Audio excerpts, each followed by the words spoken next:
estábamos analizando esta primera parte, donde dicen que por experiencias propias se integraron, vaya, se constituyeron, y que son el brazo armado del pueblo y para el pueblo. ¿Qué creen, Eduardo? ¿Crees que se está buscando empatía con esta parte del mensaje?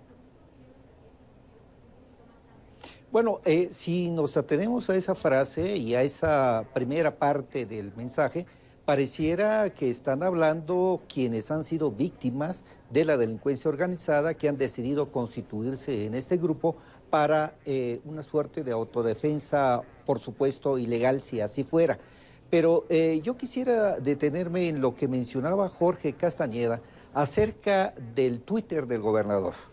Porque además del Twitter, dijo ante la reunión de procuradores y jueces en Veracruz, dijo también que a los delincuentes les esperaba una de dos, o la muerte o la prisión. Esto, si vinculamos una cosa con la otra, con los 35 cuerpos que aparecieron en Veracruz y ahora con lo que dice este supuesto grupo armado, pues tendríamos ahí la sospecha de que podría venir el patrocinio de parte del gobierno. Pero no puede ser más que una especulación, igual que la otra que señala que puede ser una acción de parte de un grupo rival de los Zetas.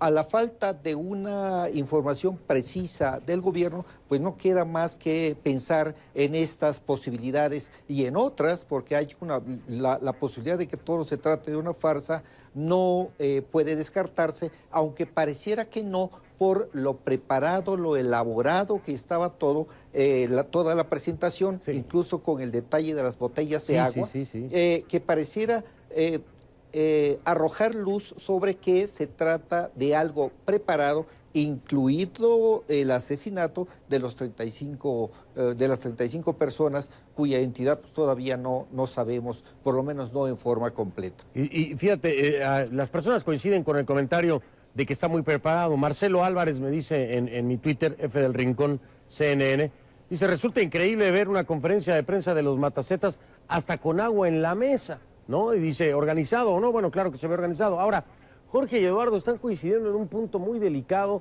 Jorge Castañeda, y quiero preguntártelo, porque se está vinculando de forma muy válida, claro,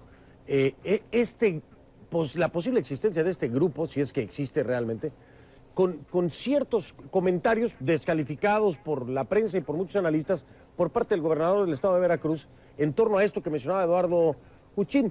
¿Crees que este tipo de comentarios puedan generar estas reacciones o estas conformaciones grupales cuando se habla de o la muerte o la cárcel? Bueno, yo creo que los comentarios fueron muy desafortunados y fueron considerados como tales, Fernando, no solo por la prensa, etcétera, sino incluso por el propio líder priista en el Senado del mismo partido que Javier Duarte, el gobernador de Veracruz, por Manlio Fabio Beltrones, que muy valientemente dijo que eso era completamente inaceptable. Yo lo que creo es que es difícil que los comentarios generen un ambiente. Yo creo que hay una tentación en México, no solo en Veracruz, sino en varios otros estados, de recurrir o bien por parte de las fuerzas del Estado, el Estado federal, o bien por parte de grupos locales, de poderes fácticos locales, afectados por la guerra del narco, ya sea por los narcotraficantes, ya sea por los extorsionadores, ya sea por el propio Estado, a hacer justicia con sus propias manos.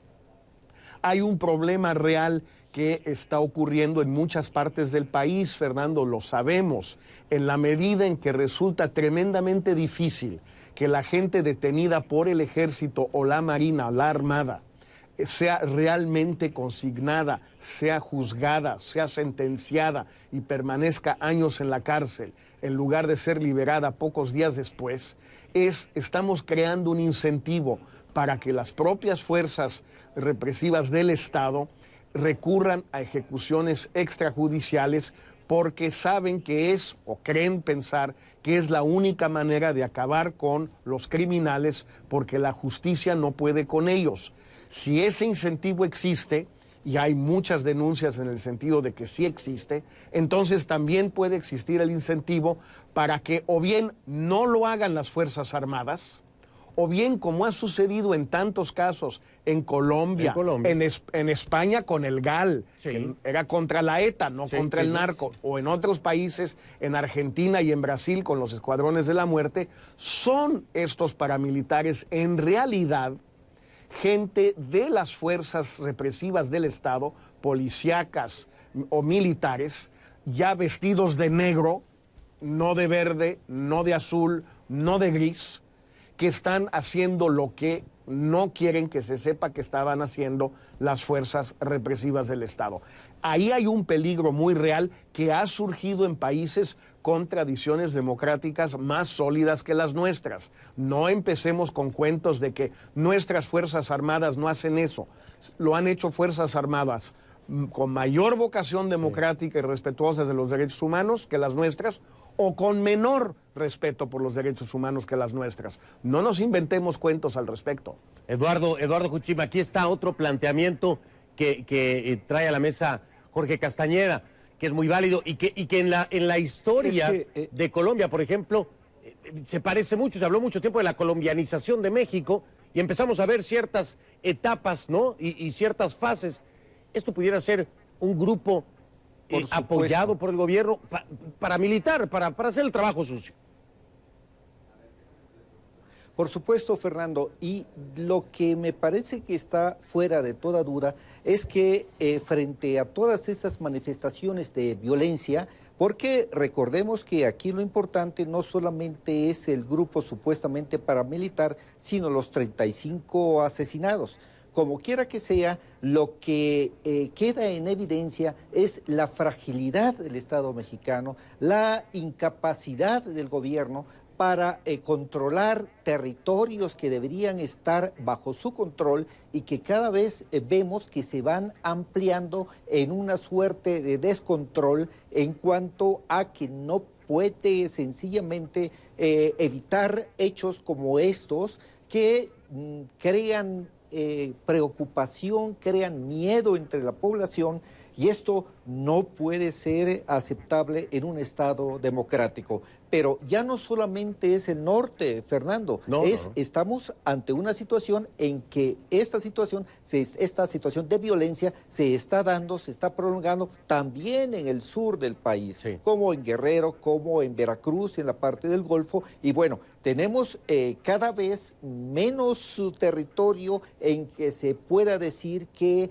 hay presencia reguladora y controladora del Estado mexicano. Esta es una situación preocupante que hace pensar necesariamente en una variación de la estrategia que no está dando resultado, y esto, por supuesto, es muy mala noticia para la sociedad mexicana. Y se ha desbordado de la frontera mexicana ya del lado sur, en Guatemala. Ya se ha hablado de la presencia de los Zetas y lo ha confirmado el mismo gobierno guatemalteco. Tengo 10 segundos para cada uno y se los digo literalmente a ustedes que son hombres de televisión. La pregunta concreta es, ¿a quién podría convenirle esto de los matacetas? Jorge Castañeda.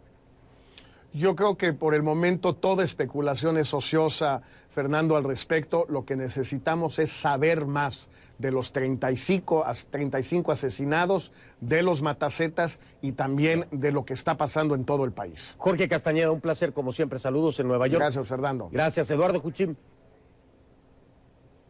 Coincidiendo con Jorge, yo diría que los primeros beneficiados son los enemigos de los Zetas, según puede colegirse hasta donde es posible ver en este momento, porque en efecto falta un mar de información.